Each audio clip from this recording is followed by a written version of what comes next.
रविलाई बचाउन हजारौं युवा आए पार्टी कार्यालय। उनीहरू भन्छन् रविका लागि ज्यान दिन तयार छौं।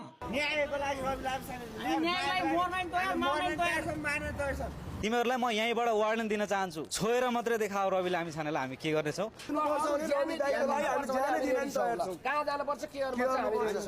नाङ्गो नाचलाई चिर्नको लागि आएको जीवी राईलाई पक्रिन किन नसकेको? त्यो पक्रिने काम कहिले?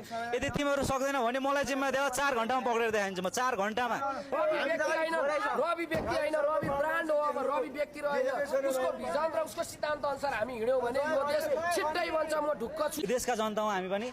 तिमीहरूले अब केही पनि गर्न सकेनौ। यो देश छोडेर भाग्नलाई रेडी हुँदा हुन्छ। हाम्रो सभापतिले न्याय चाहे, न्यायको लागि हामीले सडकमा गाडी छोडेर हामी यहाँ उत्रेका हौँ। रवि गलत छैनन्, रवि झुट छैनन्। यिनीहरूले जबरजस्ती षड्यन्त्र गरेर फसाइएकै हो।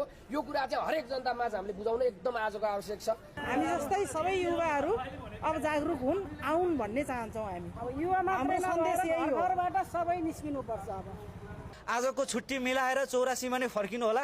यिनीहरूलाई हामीले धुलो चटाउनु पर्छ। पिँढीले जो अब हाम्रा युवाहरू जागेर आछन् नि, अब हामीलाई चाहिँ यो हस्तान्तरण गर्ने नयाँ पार्टी रासोपालाई चाहिँ यो देशको जुन छ नि, यो चाहिँ कार्य सम्हाल्न जुन हाम्रो रवि दाइले जुन भिजन लिएर आउनुभयो, यो भिजन अनुसार अगाडि बढिदिने हो भने युवाहरू विदेश जान पनि पर्दैन। रवि लामिछाने आइसकेपछि देशमा केही परिवर्तन हुन्छ भनेर जुन यो पार्टीमा आस्था राखिसकेपछि रवि लामिछाने धेरै गर्न खोज्नु